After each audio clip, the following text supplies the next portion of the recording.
বাসী বেশ বিপদের মধ্যে পড়েছে।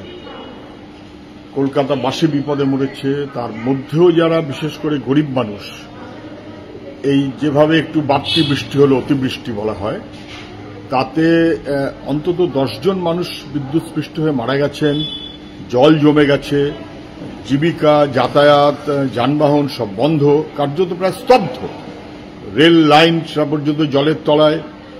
এবং এটা খুবই মানুষের জন্য একটা বাড়তি বিপদ হয়েছে, এটা নিয়ে কোনো সন্দেহ নেই। আমি সমস্ত মানুষের বিপন্ন যারা, তার পাশে মানুষ এসে দাঁড়াক, আমাদের যারা বন্ধু স্থানীয় তাদের সবাইকে আমরা সকাল থেকেই বলেছি বিপদের সময় মানুষের পাশে থাকুক। রেড ভলান্টিয়াররা আছেন, তারাও মানুষের প্রয়োজনে মানুষের পাশে থাকবেন। বিপন্ন মানুষের পাশে থাকাটা আমাদের কাজের মধ্যে পড়ে। কিন্তু এটাও খেয়াল রাখতে হবে, এটা কি এই প্রথম অতিবৃষ্টি? যদি ক্লাউড বার্স্ট হয়, 2007 সালে তো ক্লাউড বার্স্ট হয়েছে, তার আগে তো কখনো কখনো অতিবৃষ্টি হয়েছে। মুখ্যমন্ত্রী কিন্তু বলেছিলেন ম্যানমেড বন্যা। আমি জানি না মুখ্যমন্ত্রী ম্যানমেড বন্যা কি, ঘাটাল হলে ডিবিসি আর কলকাতায় কিছু একটা হলে প্রকৃতি, তা ম্যানমেড বন্যা মানেটা কি? তখন ম্যানমেড ছিল, এখন কি এটা ও ম্যানমেড? আমি বুঝতে পারছি না। কলকাতাটা কি লন্ডন হয়ে গেল, নাকি দীঘাটা দুয়ারে এসে গেল? কে উত্তর দেবে সবে?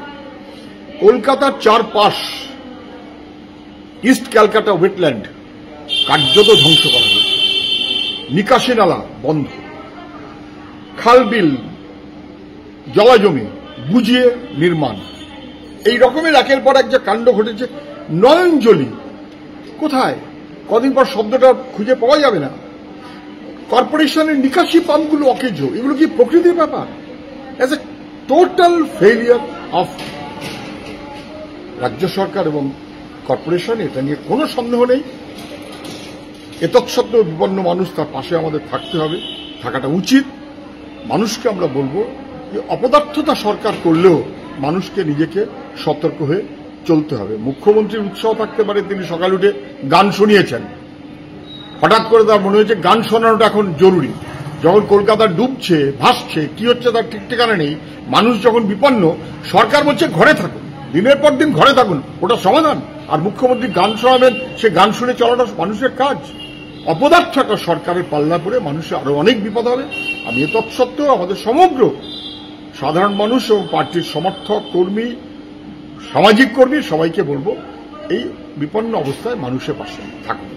ক্লাউড বার্স্ট আগেও হয়েছে, এরকম নতুন না, কিন্তু এটা কেন এরকম বিপজ্জনক হলো? কারণ অপদার্থ সরকার। এডিবির টাকাগুলো কোথায় গেল? তার হিসাব কোথায়? তাহলে সরকারের অপদার্থতা দায় আমাদের মানুষের ঘাড়ে এসে পড়ছে। দুর্ভাগ্য আমাদের।